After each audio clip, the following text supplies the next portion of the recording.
하나님의 말씀 로마서 6장 1절에서 14절까지를 읽도록 하겠습니다.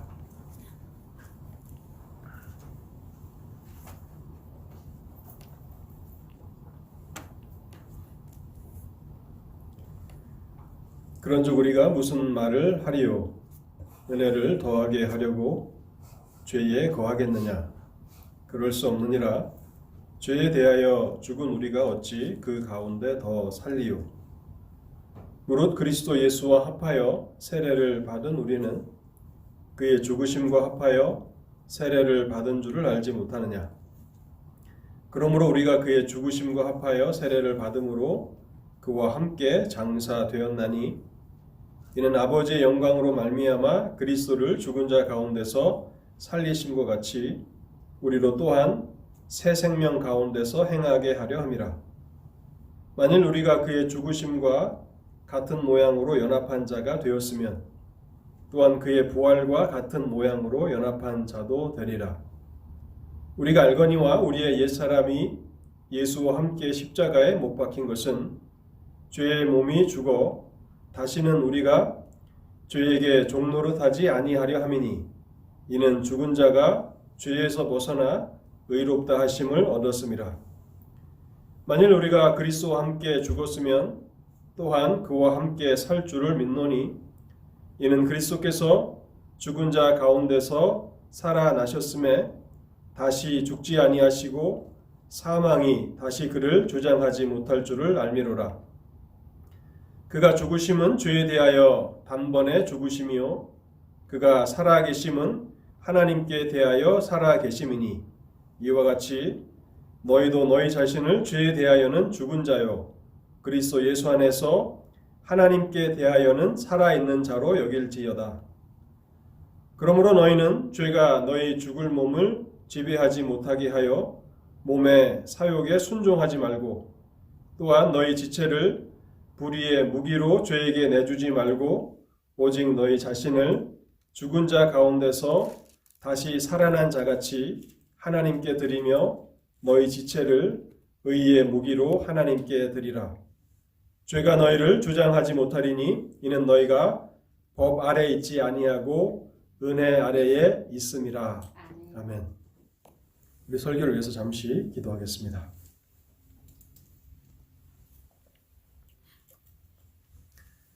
하나님 아버지, 다시 저희를 말씀 앞에 부르셨사오니 이 존귀한 부르심 앞에 믿음으로 화답하게 하시고 우리의 귀를 열고 또 마음을 열고 하나님의 말씀을 청종하게 하옵소서. 성령께서 진리를 깨닫는 빛을 허락해 주실 때에 하나님께서 저희들에게 주시는 말씀을 잘 새겨 듣게 하시고 또한 하나님의 말씀이 우리의 마음 가운데 기억되도록 새겨지도록 성령께서 일하여 주옵소서. 하나님, 우리가 우리의 능력을 따라서 살아가는 자들이 아니라 그리스도께 연합된 자들로서 하나님의 생명과 능력이 역사하는 그런 하나님의 자녀들이 오니 하나님 아버지, 그 능력이, 그 영광이 온전히 나타나도록 오늘도 말씀을 통해서 일하여 주옵소서. 단에선 부족한 종을 불쌍히 여겨주시고 하나님의 진리만을 증거할 수 있도록 성령으로 함께하여 주시옵소서. 온라인 예배 함께 말씀을 듣는 성도들에게도 동일한 은혜를 허락해 주셔서 말씀의 능력이, 말씀의 은혜가 충만하게 경험되게 하옵소서. 이 모든 말씀 우리 주 예수 그리스도의 이름으로 기도하옵나이다. 아멘. 마태복음 22장에 나오는 왕의 아들의 혼인잔치의 비유는 누가 하나님의 나라의 즐거움에 참여할 수 있는가를 우리에게 가르쳐주는 비유였습니다. 수많은 사람들이 하나님 나라에 초대됩니다. 그런데 그들의 복음에 대한 무관심과 또 세상을 사랑하는 것 때문에 하나님의 나라를 잃어버린다고 비유는 우리에게 경고해 줍니다. 얼마나 안타까운 일이고 얼마나 어리석은 일입니까? 천국을 잃어버리다니, 하나님 나라를 잃어버리다니 그것을 무엇으로 보상받을 수 있단 말입니까? 비유는 오직 하나님의 나라의 즐거움에 참여할 수 있는 사람들을 우리에게 알려주는데요. 하나님 나라에 참여할 수 있는 사람들은 복음의 부르심에 순종하는 자들이며 이들은 예복을 입은 사람들이라고 자세하게 우리에게 설명해 줍니다. 마태복음 22장에 왕의 아들의 혼인잔치에 나오는 예복을 입은 사람들, 복음의 부르심에 순종하는 사람들이 누구인가? 여러분, 예복을 입은 사람들은 어떠한 사람들이었습니까? 예복을 입는다는 것은 그리스도로 옷 입는다는 것을 의미함을 말씀드렸습니다. 어떻게 우리는 그리스도로 옷 입을 수 있는가? 이 부분에 대해서 그리스도의 연합을 통해서 우리는 그리스도로 옷 입게 된다는 사실을 지난 시간에 살펴보았습니다. 지난주 설교를 준비하면서 설교의 내용이 한없이 길어지는 것을 생각하면서 하나님께서 기회를 주시면 이 부분을 다시 설교해야 되겠다라는 그런 마음을 갖게 되었는데요. 오늘 이 부분을 좀 더 자세하게 말씀을 드리기를 원합니다. 그리스도의 연합이라는 것은 무엇인가? 사람이 단순히 예수를 믿는다고 고백하면 끝나는 것이 아니라 예수를 믿는다라고 하는 이 문제는 마태복음 22장에서 말씀하는 것처럼 하나님의 택함을 받는 문제에서 시작됨을 우리는 생각해야 하는 것입니다. 내가 예수를 믿겠다고 선택하고 결정하기 훨씬 이전에, 내가 태어나기도 이전에, 이 세상이 만들어지기도 이전에, 창세전에 하나님께서 주권 가운데 택하신 결과 어떤 사람이 예수를 믿게 된다고. 그래서 많은 사람이 부르심을 받지만 택함을 받는 사람은 적다는 그런 말씀으로 이 비유가 끝마쳐졌습니다. 이 그리스도의 연합이라고 하는 것을 오늘 조금 더 자세하게 여러분들과 함께 생각해 보기를 원합니다. 그리스도의 연합에 대해서 가장 상세하게 설명해 주는 그 성경은 로마서입니다. 로마서 5장 12절, 우리가 교동으로 읽었던 12절부터 또 제가 읽었던 6장 14절까지 자세하게 그리스도의 연합이 무엇인가를 성경은 두 장에 걸쳐서 설명해 줍니다. 그래서 저는 오늘 6장 말씀을, 로마서 6장 말씀을 중심으로 6장에서 말하는 예수 그리스도와 연합된다는 것이 무엇인가를 말씀드리려고 합니다. 로마서 6장은 한 질문으로 시작합니다. 신학적으로 말하면 율법 폐기론이라고 하는데요. 아마 여러분들이 잘 들어보지 못하신 분들도 많이 있을 것입니다. 이것은 어떤 문제 제기인가 하면 사람이 예수를 믿어 죄 용서함을 받았다면 이제 그 사람은 자기 마음대로 살아도 되는 것이 아닌가라고 하는 의문입니다. 사람이 주 예수 그리스도를 믿어서 죄 용서함을 받았기 때문에 그 사람은 죄 가운데서 살아도 구원이 취소될 수 없는 게 아닌가라고 하는 그러한 의문을 우리는 율법 폐기론이라고 신학적으로 말합니다. 혹시 여러분들도 이러한 생각을 해보지 않으셨습니까? 나의 어떤 행위로 내 죄의 값을 지불한 것이 아니라 예수 그리스도께서 나를 대신하셔서 나의 모든 죄값을 치르셨다면 이제 나는 죄로부터 자유롭게 되었으니 마음대로 설령 내가 죄악 가운데 살아간다 할지라도 나의 구원은 취소될 수 없는 것이 아닌가라고 하는 문제인 것입니다. 로마서 6장 1절을 한번 보십시오. 바로 그 문제를 다루고 있는 것입니다. 그런즉 우리가 무슨 말을 하리요? 은혜를 더하게 하려고 죄에 거하겠느냐? 계속 우리가 죄에 거할 수 있느냐 하는 것입니다. 은혜로 구원받았으니 우리가 죄악 가운데 계속 살아도 괜찮은 거 아니냐라고 하는 문제를 제기하는 것입니다. 이 문제는 복음이 전파되는 곳마다 흔히 일어나게 되는 현상입니다. 사람이 은혜로 구원을 얻는다, 믿음으로 구원을 얻는다라고 하는 복음이 선포되면 바로 이와 같은 오해가 많이 생긴다는 거예요. 그런데 사람은 은혜가 아닌 우리의 선행으로 구원받는다라고 가르치는 곳이 있다면 그곳에서는 이러한 질문이 생길 수가 없는 겁니다. 나의 행위로, 나의 선행으로 구원을 받는다라고 가르친다면 절대로 이렇게 율법 폐기론자들과 같은 이런 질문을 제기하지 않는다는 겁니다. 그런데 이러한 주장은요, 이론적으로는 가능합니다. 우리의 생각으로, 우리의 추론으로 계속해서 이 부분들을 생각해 보면 이론적으로는 가능해요. 그러나 실제에서는 일어나지 않습니다. 복음에는 분명히 이러한 요소가 있습니다. 그리스도를 믿으면 그 사람의 모든 죄책과 형벌이 면제되고 죄로부터 자유롭게 됩니다. 한번 예수를 믿어 의롭다 하심을 받으면 그 사람은 다시 정죄의 자리, 심판의 자리에 있지 않습니다. 왜냐하면 예수 그리스도께서 십자가에서 그 사람의 죄의 형벌을 대신하셨기 때문입니다.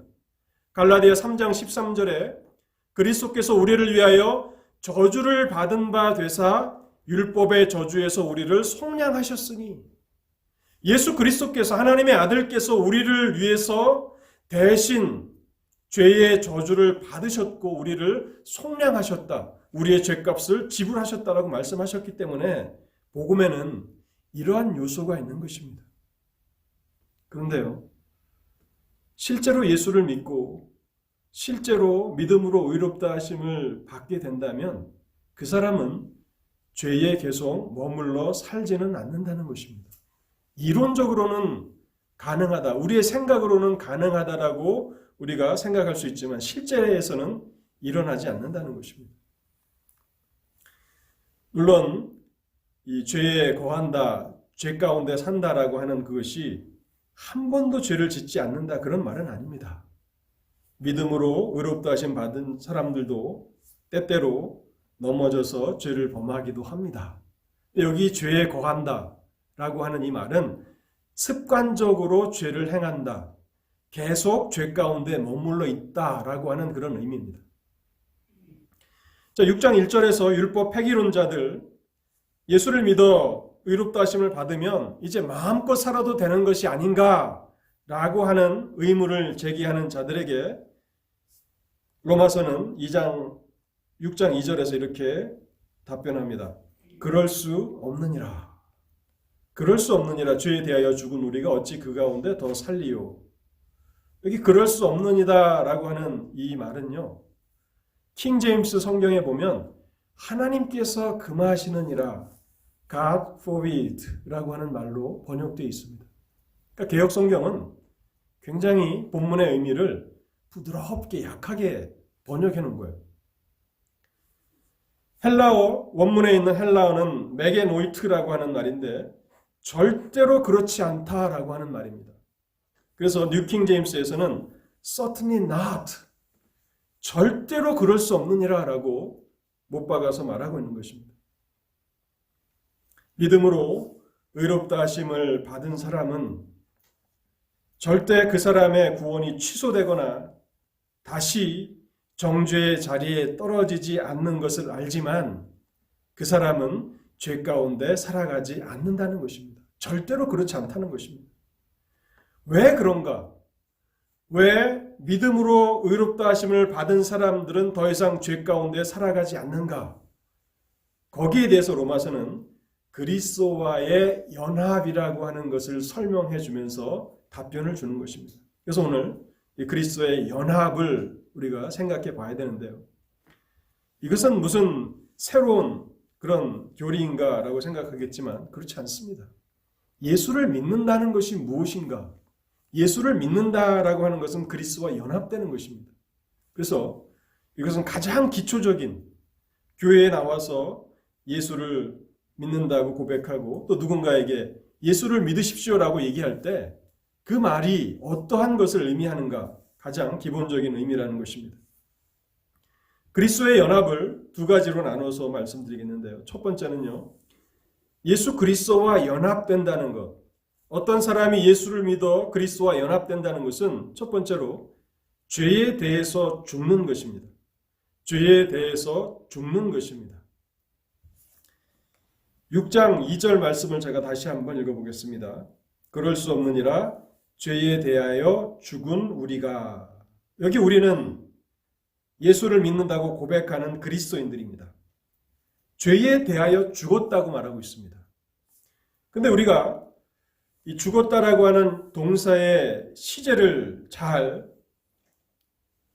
주목해야 되는데요. 여기 시제는 헬라어로는 부정 과거형인데 영어로 쓰면 died입니다. 죽었다는 것입니다.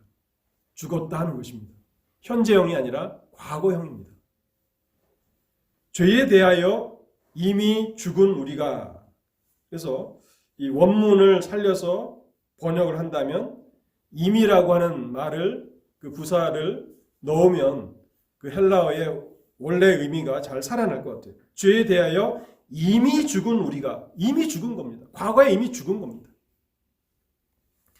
그런데 로마서 6장이 죽었다라고 하는 말을 한 번, 두 번, 세 번, 네 번, 5번을 2절까지 하면 6번을 반복하는데요. 6절에 보면 죄의 몸이 죽어, 7절에 죽은 자가 죄에서 벗어나, 8절에 그리스도와 함께 죽었으면, 10절에 그가 죽으심은, 11절에 너희 자신을 죄에 대하여 죽은 자요. 그래서 2절부터 11절까지 6번 죽었다는 말이 나오죠. 근데 이 죽었다는 말이 다 과거형입니다. 죽었다는, 이미 죽었다는 겁니다. 그래서 예수를 믿으면 그 사람과 죄와의 관계가 끊어진다는 것입니다. 이미 끊어졌다는 것입니다. 이미 죄에 대해서 죽었다는 거예요. 어떤 사람이 큰 죄를 범하였어도 그 사람이 죽게 되면 그 사람에게 부여된 모든 형벌은 다 사라지죠. 감옥에서 몇백 년 형을 사는 사람도 있잖아요. 그 사람이 죽으면 그 즉시 감옥에서 나오게 됩니다. 왜냐하면 죽음으로써 모든 죄가 사해지기 때문에 그런 것입니다. 아무리 유능한 검사라도 죽은 사람을 법정에 기소할 수는 없는 것이죠. 지금 바울은 로마서에서 예수를 믿는다는 것은 무엇인가? 그것은 그 사람이 예수를 믿는 순간 죄에 대해서 이미 죽은 것이라고 선언하고 있는 것입니다. 우리가 오해하지 말아야 될 것은 죄가 죽은 것은 아닙니다. 죄가 죽은 것이 아니라 그리스도인들이 죄에 대해서 죽은 것입니다. 그리고 이 일은 이미 끝난 것입니다. 로마서 6장 2절은 어느 측면에서 보면 복음의 가장 영광스러운 한 부분입니다. 기독교 교리 가운데 가장 중요한 교리들 가운데 하나입니다. 그리스도인들은 죄에 대해서 이미 죽었다는 것입니다. 이것은 복음이 우리에게 선포하는 영광스러운 부분입니다. 그리고 6장 1절에서 14절까지는 바로 이 2절에 그리스도인들은 죄에 대해서 죽었다라고 하는 이 말씀이 무슨 의미인가를 설명해 주는 거예요. 그러니까 6장 1절에서 6장 14절까지의 키워드는 바로 6장 2절입니다. 죄에 대해서 죽었다 하는 것입니다. 그렇다면 우리는 죄에 대해서 죽었다는 말이 무슨 말인가 또 짚어볼 필요가 있습니다. 내가 예수를 믿는다라고 고백하면 복음은 간단하다고 생각하는데 그것은 그렇게 간단한 문제가 아닙니다.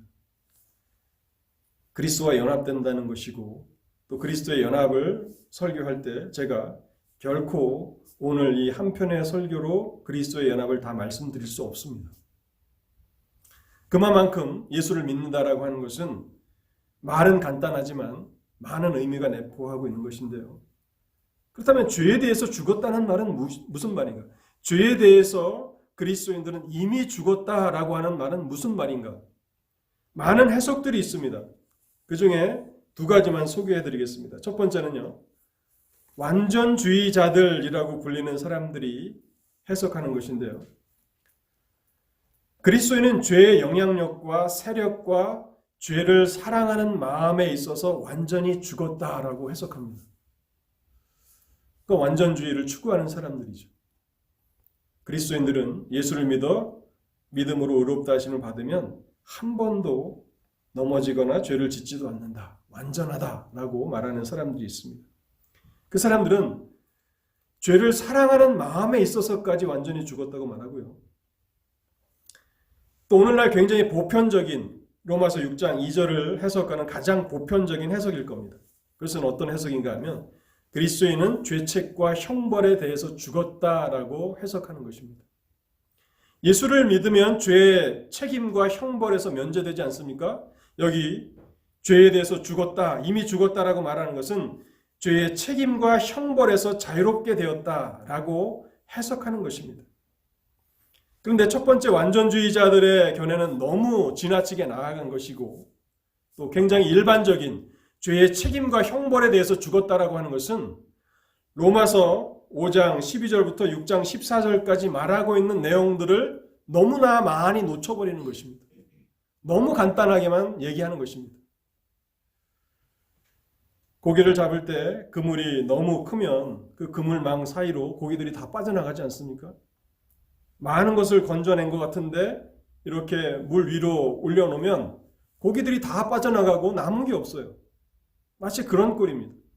과연 죄의 책임과 죄의 형벌에서 죽었다라고 말하는 것이 로마서 5장 12절에서 6장 14절이 말하는 것인가? 저는 그렇다고 생각하지 않습니다.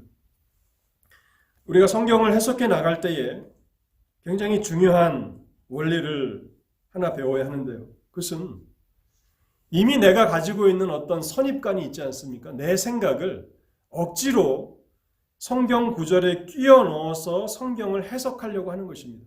그것은 굉장히 잘못된 것이고 위험한 것입니다. 내 생각과 내 개인 의견과 선입견을 다 버려놓고 성경이 과연 무엇을 말하는가를 들으려고 해야 합니다. 그리고 또 한 가지 잘못된 것은 성경이 말하고 있는 어떤 부분을 일부러 못 본 척 넘어가는 것입니다. 성경을 매일같이 읽어도 1년에 한 번 성경을 일독하는데 항상 형광펜이 쳐져 있는 데만 쳐져 있고 형광펜이 쳐져 있지 않는 부분은 몇 독을 해도 쳐져 있지 않은 경우가 많죠. 그러면 그것은 균형적으로 잘 성경을 읽어 나가는 것이 아닙니다. 내가 의도적으로 어떤 부분을 읽지만 못 본 척 넘어가는 것, 그거 잘못된 것입니다. 성경이 가는 데까지 가고 성경이 멈추는 곳에서 멈추는 것, 그것이 성경에 대한 올바른 해석입니다. 그래서 죄의 책임과 형벌에서 죽었다라고 말하면 깨끗하고 간단한데 설교가 지저분하지 않을 텐데 왜 굳이 그것이 충분하지 않다고 말하는가? 그 이유는 로마서 자체가 그것으로 충분하지 않다고 말하고 있기 때문에 그런 것입니다. 그렇다면 죄에 대해서 죽었다라고 하는 것은 무슨 의미인가? 우리가 교동문으로 읽었던 로마서 5장 14절, 17절, 21절을 제가 읽어보겠습니다. 로마서 5장 14절입니다. 그러나 아담으로부터 모세까지 아담의 범죄와 같은 죄를 짓지 아니한 자들에게도 사망이 왕노릇하였으니, 이게 왕노릇이라고 하는 이 단어를 집중해서 들어보시기 바랍니다. 사망이 왕노릇하였다. 17절입니다. 한 사람의 범죄로 말미암아 사망이 그 한 사람을 통하여 왕노릇하였은즉, 사망이 또 왕노릇하였다고 말하고 있습니다. 21절입니다. 5장 21절. 이는 죄가 사망 안에서 왕노릇한 것 같이, 사망의 왕노릇과 죄가 사망을 통해서 왕노릇한다고 말씀하고 있죠. 죄는 단순히 죄책과 형벌을 부여하는 데서 끝나지 않는다는 겁니다. 여기 왕노릇이라고 하는 것은 왕처럼 폭군처럼 군림한다는 것입니다. 오늘날 대통령이 가진 권한이 막대하지만 예전에 왕정시대에 가졌던 왕은 입법, 사법, 행정부의 모든 권력을 다 가지고 있지 않습니까? 왕이 말하는 것이 법이고 또 왕은 법 위에 있지 않습니까? 그러니까 오늘날 대통령과는 비교도 할 수 없는 그런 막강한 권력을 가진 사람이 왕입니다. 지금 왕 노릇한다는 것은 사망이 사람들 위에 강력한 세력으로 역사하고 있다는 것입니다. 그런데 놀라운 것은 죄는 사망을 자신의 신하처럼 부리며 죄가 사망을 통해서 모든 인류 가운데 세력을 확장시켜 나가고 있다는 것입니다. 누구도 죄의 왕노릇, 사망의 왕노릇에서 벗어나는 사람이 없다는 것입니다. 여러분, 오늘날 우리 시대를 한번 보시기 바랍니다. 죄가 지위, 고하를 막론하고 또 빈부, 귀천을 막론하고 사회적으로 높은 지위에 있던 낮은 지위에 있던 부자든 가난한 사람이든 젊은이든 노인이든 모두가 죄의 강력한 지배 아래에서 죄의 노예로 살아가고 있지 않습니까? 여기는 죄의 영역이 미치지 못한다라고 하는 그런 부분이 있습니까? 오히려 권력자들 가운데 더 끔찍한 죄의 부패들이 일어나고 또 부자들 가운데 일반 사람들은 상상하지 못하는 그런 악행들이 저질러지고 있는 것이 오늘날 우리 사회지 않습니까? 비단 오늘날 우리 사회만 그렇겠습니까? 인류의 역사를 보면 죄악의 역사입니다. 그리고 지위 고하를 막론하고 빈부 귀천을 막론하고 다 죽게 된다는 사실입니다. 그것을 숙명처럼 여기고 죽는 것에 대해서 아무 저항도 할 수 없는 그것이 바로 로마서 5장 12절에서 21절까지 말하는 사망의 왕노릇이고 죄의 왕노릇이라는 말입니다. 그렇기 때문에 6장 2절에서 죄에 대해서 죽었다라고 말하는 것은 죄의 책임과 형벌에서 죽었다는 말이 아니라 죄의 왕노릇에 대해서 해방되었다는 것입니다. 죄의 강력한 권세에서, 죄의 세력에서, 죄의 영향력에서, 죄의 지배 아래서 그리스도인들은 해방되었다라고 하는 그런 말씀이죠. 여기 복음의 영광이 나타나는 것입니다. 사람들은 죄의 왕노릇과 사망의 왕노릇 가운데서 비참과 불행의 삶을 살아가고 결국에는 다 죽음에 처해지게 되고 죽음 위에는 하나님의 심판대에 서야 하는 불쌍한 운명들입니다. 그런데 사람이 예수를 믿으면 어떻게 됩니까? 더 이상 죄의 지배 아래 있지 않습니다. 죄의 왕노릇 아래 있지 않습니다. 죄의 세력에 의해서 조종을 받지도 않습니다. 죄가 더 이상 그들의 운명을 좌우하지 못합니다. 정죄함도 없고 죄로 말미암아 심판에 이르지도 않습니다. 요한일서 5장 18절에 보면 이 부분에 더욱 놀라운 말씀을 기록하고 있는데요. 사탄이 그를 만지지도 못하느니라. 사탄이 죄와 사망을 자신의 오른손과 왼손처럼 부리며 군림하는 사탄이 예수를 믿어 믿음으로 의롭다 하심을 받은 크리스찬들을 만지지도 못하느니라. 이게 바로 죄에 대해서 죽었다라고 하는 그런 말씀입니다. 사도행전 26장 18절 말씀만 제가 한번 읽어보겠습니다. 그 눈을 뜨게 하여 어둠에서 빛으로 사탄의 권세에서 하나님께로 돌아오게 하고, 어둠에서 빛으로 사탄의 권세에서 하나님께로 돌아오게 하고, 그래서 예수를 믿는다는 것, 또 예수와 함께 연합된다라고 하는 것, 그것의 첫 번째 의미는 죄에 대해서 죽는 것입니다. 죄의 책임과 죄의 형벌에서 죽을 뿐만 아니라 죄의 왕노릇에서, 죄의 막강한 권세에서 죽게 되는 것입니다. 예수와 연합된다라고 하는 이 두 번째, 그리스도와의 연합의 두 번째 부분은요, 은혜 안으로, 그리스도 안으로 들어가는 것입니다. 그리스도와 연합된다는 것은 죄에 대해서는 죽는 것이고 이미 죽은 것이고 그리스도 안으로 들어오는 것입니다. 들어온 것입니다. 여기서도 들어오다 동사는 과거형입니다. 이미 들어온 것입니다. 그 사람은 그리스도 안에 있는 것이고 은혜 아래에 있는 것입니다. 정말 놀라운 신분의 변화가 일어나는 것입니다. 어느 한인 이민 변호사가 유튜브에 영주권의 가치, 미국 영주권의 가치에 대해서 이렇게 강연을 한 것을 제가 한번 들어본 적이 있는데요. 이미 시민권을 가지시고 영주권 이상 이렇게 가지신 분들이 많지만 그 한인 변호사의 얘기에 의하면 미국의 영주권이 어느 정도의 가치가 있는가? 약 10만 불 정도, 1억 원 정도의 가치가 있다고 그 사람이 평가를 하더라고요. 이런저런 얘기를 하니까 한 나라에 그 영주권을 갖는다는 것이 어마어마한 그런 가치가 있구나라고 하는 생각을 해봤는데요.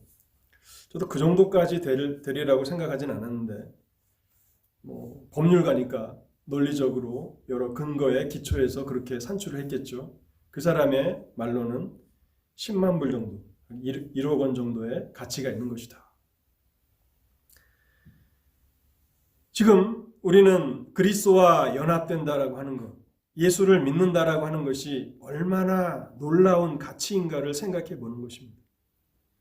죄에 대해서 죽고 그리스도 안에 들어온 것, 이것은 인간의 말로는 다 형용하기 어려운 놀라운 신분의 변화입니다. 로마서 5장 17절 또 21절을 제가 읽어보겠습니다. 한 사람의 범죄로 말미암아 사망이 그 한 사람을 통하여 왕노릇하였은즉 더욱 은혜와 의의 선물을 넘치게 받는 자들은 한 분 예수 그리스도를 통하여 생명 안에서 왕노릇하리로다. 그리스도 안에 들어와서 그리스도를 통하여 생명 안에서 왕노릇한다고 말씀하고 있습니다. 21절 하반절도 읽어보겠습니다. 우리 주 예수 그리스도로 말미암아 영생에 이르게 하려 함이라. 은혜도 또한 의로 말미암아 왕노릇하여 우리 주 예수 그리스도로 말미암아 영생에 이르게 하려 함이라. 5장 12절부터 마지막 절까지는 사망의 왕노릇, 죄의 왕노릇에 대해서 말하고 그것과 대비되는 또 한편에 의의 왕노릇, 은혜의 왕노릇에 대해서 말하고 있는 것입니다. 그래서 예수를 믿는다는 것은 그 삶의 영역이 바뀌는 것입니다. 영적인 신분이 바뀌는 것입니다.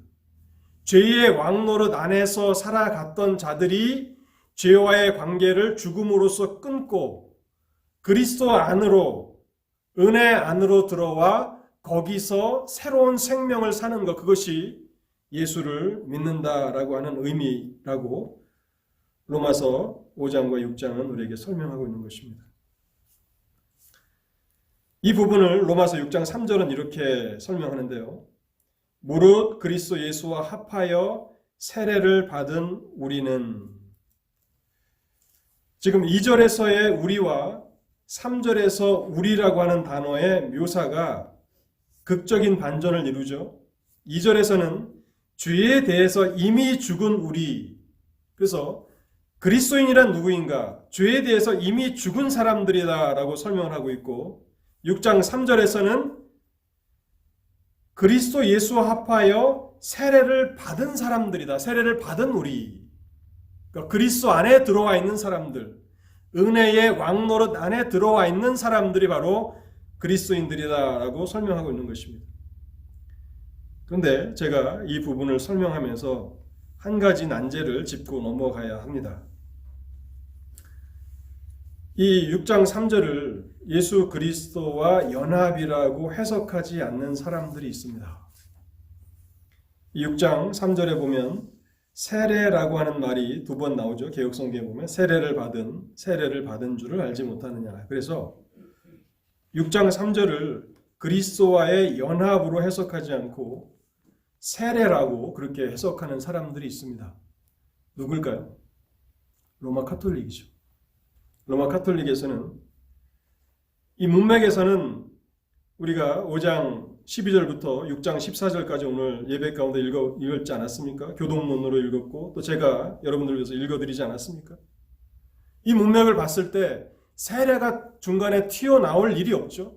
성경을 해석하는 데 있어서 제가 자주 강단에서 말씀을 드렸는데 문맥을 무시하지 말라. 문맥보다 더 중요한 것은 없다. 컨텍스트를 항상 염두에 두고 구절을 해석해야 된다고 말씀을 드렸죠. 그런데 로마 카톨릭은 물세례를 가리키는 거라고 그래서 성례주의라고 하는 그런 교리를 발전시킵니다. 이 교리를 발전시키는 이유는 결국 물세례를 통해서 어떤 사람이 그리스도와 연합되기 때문에 그것은 결국 교회의 권위를 세우는 것이고 세례를 베푸는 사제들의 권위를 세우는 것이죠. 세례를 받지 못하면 그 사람은 그리스도와 연합될 수 없습니다. 그렇기 때문에 교회와 또 카톨릭 교회의 사제는 평신도들이 감히 도전할 수 없는 절대적인 권위를 행사하는 것입니다. 세례를 주는 사제에게 감히 도전할 수 없는 것입니다. 세례를 받지 않으면 구원을 받지 못하니까요. 그리고 그 세례는 종부송사라고 해서 마지막 죽기 직전에 사제가 그에게 안수하고 세례하지 않으면 천국에 들어가지 못한다고 그렇게 교리를 발전시켰다가 나중에 많은 부작용들이 생겨납니다.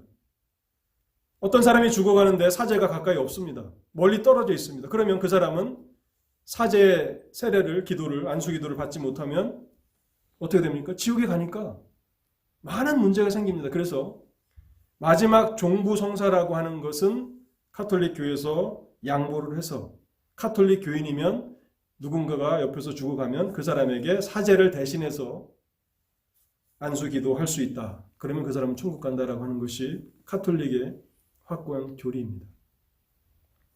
여러분, 성경을 이렇게 자기들의 원하는 것을 이루기 위해서 억지로 끼워 맞춘다는 것은 성경을 파괴시키는 것이고 또 성경을 통해서 하나님의 축복은 고사하고 오히려 하나님의 심판을 자초하는 행위입니다. 본문의 강조점은 세례에 있지 않고요. 합하여라고 하는 단어, 그리스도와 합하여라고 하는 단어가 중요한 것입니다. 그리스도와 연합되어라고 말하고 있는 것입니다.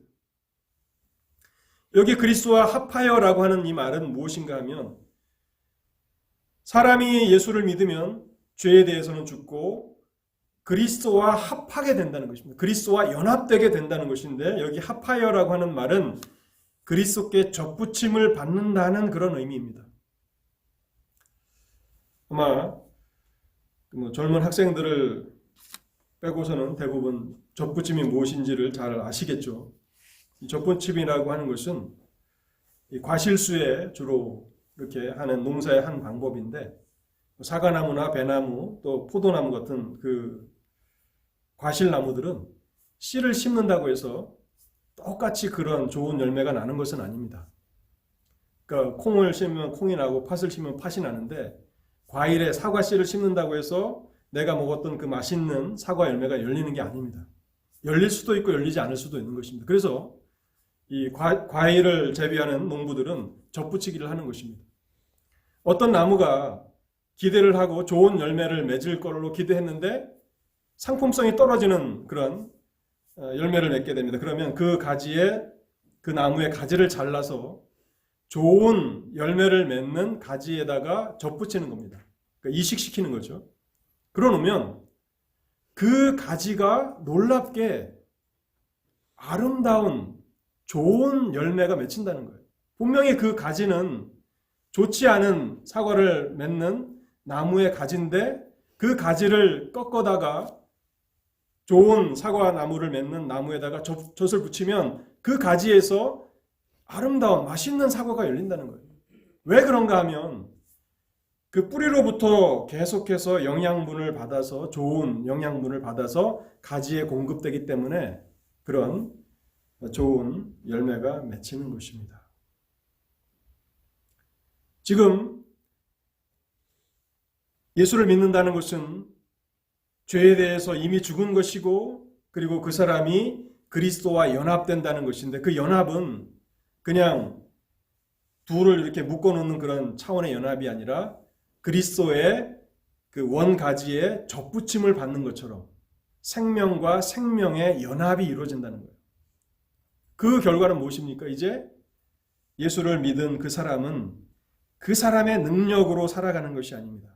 예수 그리스도의 능력이, 예수 그리스도의 생명력이 이 접붙임을 통해서 그리스도와의 연합을 통해서 그 사람 가운데 공급되고, 그 이전에는, 예수를 믿기 전에는 아름다운 열매를 맺을 수 없는 사람인데 예수 그리스도께 접붙임을 받았기 때문에 예수의 능력이, 예수의 생명이 그 사람에게 공급돼서 그 사람은 많은 열매를 맺는, 의의 열매를 맺는 사람이 되는 것입니다. 요한복음 15장 5절 말씀이 바로 그 의미인데요. 나는 포도나무요 너희는 가지라. 이게 이 가지는 열매 맺지 못하는 가지입니다. 근데 그가 내 안에, 내가 그 안에 있으면, 접붙임을 받으면 사람이 열매를 많이 맺나니 나를 떠나서는 너희가 아무것도 할 수 없습니다. 모든 인간이 이 땅에서 비참과 불행한 삶을 경험하며 살아갑니다. 인생에서 가끔씩 하나님의 섭리로 우리가 기쁨을 누리기도 하지만 욥기에서 고백하는 것처럼 인간은 고난을 위해서 났나니 불티가 위로 나름 같도다. 인간은 고난을 위하여 났나니 불티가 위로 나름 같도다. 모든 비참과 불행을 경험하게 되고 또 시간이 흐르면 흐를수록, 나이를 먹으면 먹을수록 인생은 비참과 불행한 삶이라는 것을 알게 됩니다. 그 모든 이유가 어디에 있습니까? 아담 한 사람이 죄로 말미암아서 하나님 앞에 범죄하였고 그 한 범죄로 말미암아서 모든 사람이 죄의 지배 아래, 죄의 왕노릇 아래, 사망의 왕노릇 아래서 살아가기 때문에 그런 것입니다. 로마서 5장 12절부터 마지막 절까지 그것을 말하고 있잖아요.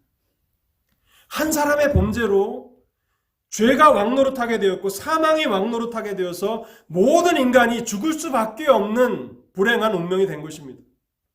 동일한 원리로 한 사람이 예수를 믿으면 얼마나 엄청난, 천지가 개벽하는 것보다 더 엄청난 변화가 일어나는데 그 사람이 그리스도께 접붙임 받아서 이제 하나님의 모든 축복을 누리게 된다는 것입니다. 은혜와 평강과 기쁨과 만족을 누리며 살아가는 것입니다. 여러분들이 예수 그리스도를 믿었다고, 예수 그리스도를 믿는 사람들이라고 고백하면서도 예수 그리스도의 연합을 이해하지 못한다면 구원의 가장 영광스러운 부분을 놓치고 있는 것입니다. 6장 3절을 보겠습니다. 로마서 6장 3절입니다. 무릇 그리스도 예수와 합하여 세례를 받은 우리는 그의 죽으심과 합하여 세례를 받은 줄을 알지 못하느냐. 알지 못하느냐라고 하는 이 말이 헬라어 원문에는 가장 먼저 앞에 있습니다. 알지 못하느냐. 영어도 헬라의 원문과 같아서 Don't you know that?이라고 하는 단어로 시작합니다. 알지 못하느냐?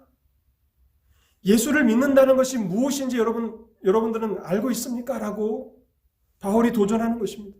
그 사실을 알지 못하느냐? 그 사실을 정말 알고 있느냐라고 하는 것입니다. 예수를 믿는다는 것이 단순히 입술의 고백이 아니라 이것이 얼마나 엄청난 일인지를 알고 있느냐라고 묻고 있는 것입니다. 근데 여러분, 이것은 체험적으로 아는 것이 아닙니다. 이것을 체험하려고 해서는 안 됩니다. 엄청난 변화가 일어났으니까 나에게도 무슨 변화가 있어야 되고 체험이 있어야 되잖아요. 그렇지 않아요. 복음은요, 말씀을 읽고 연구하는 데서 경험하는 것입니다. 이것은 이미 일어난 법적인 문제인 거예요. 예전에 그 노예 해방이 있었던 그때에 엄청난 변화가 있었죠. 평생을 주인의 명령을 수행하며 비참하게 살았던, 어떻게 보면 오늘날 그 짐승들보다도 못한 대우를 받았던 그런 노예들이 있었지 않습니까? 그런데 노예 제도가 폐지됐습니다. 법적으로 이제 무효가 된 거죠. 그런데도 불구하고 많은 그 노예로 살았던 사람들이 그 변화를 감지하지 못하고 여전히 주인을 무서워하고 또 주인의 명령을 거부하지 못하고 노예로 살아가는 것이 자신의 숙명인 것처럼 그렇게 살아가는 사람들도 많이 있었다고 합니다. 그렇죠. 법적으로 이제 그 사람들은 노예가 아닌데 자유인이 되었는데 법적인 변화가 그 사람들에게 어떤 체험으로 다가옵니까? 그것을 인식해야 되는 것이고 그것을 깨달아야 하는 것이고 그것을 적용시켜야 하는 것이죠.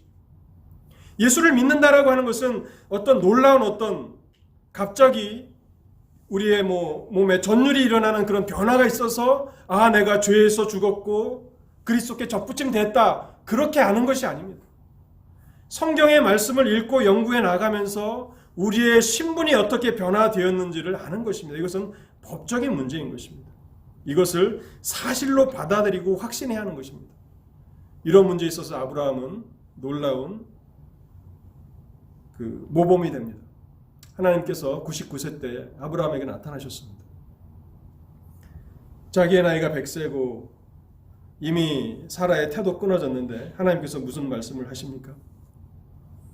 내년 이맘때에 내 아내 사라가 아들을 낳으리라. 어떻게 믿습니까? 어떻게 체험이 됩니까? 그 말씀하신 순간 그 육체에 어떤 놀라운 변화가 있었겠습니까? 믿을 수 없는 일이죠. 그런데 로마서 제가 한번 설교한 것 같습니다. 4장에 보면 4장 19절에 보면요. 아브라함이 바랄 수 없는 중에 바라고 믿었으니 이는 내 후손이 이와 같으리라 하신 말씀대로 민족의 조상이 되게 하려 하심이라. 그가 백산에 되어 자기 몸에 죽은 것 같고 사라의 태가 죽은 것 같음을 알고도 믿음이 약하여지지 아니하고 믿음이 없어 하나님의 약속을 의심하지 않고 믿음으로 견고하여져서 하나님께 영광을 돌리며 약속하신 그것을 또한 능히 이루실 줄을 확신하였으니.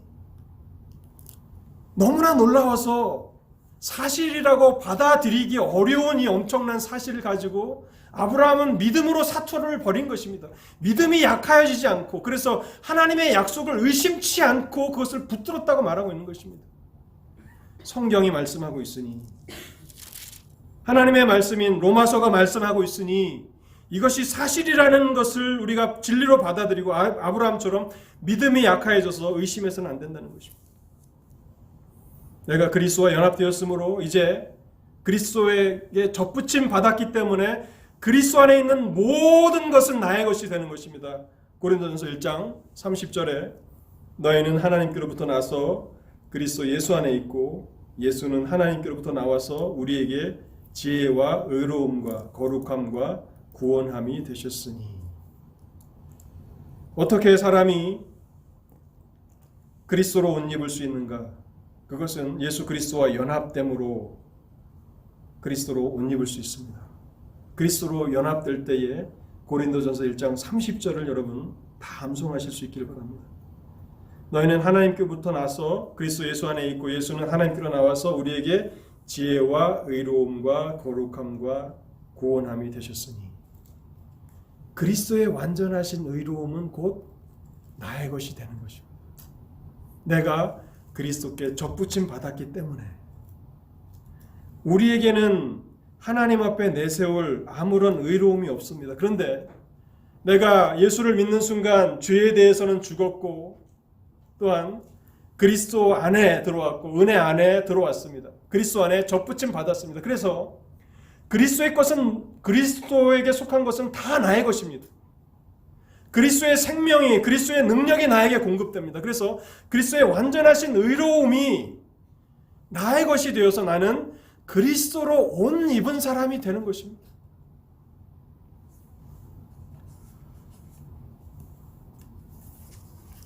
결론의 말씀을 드리겠습니다.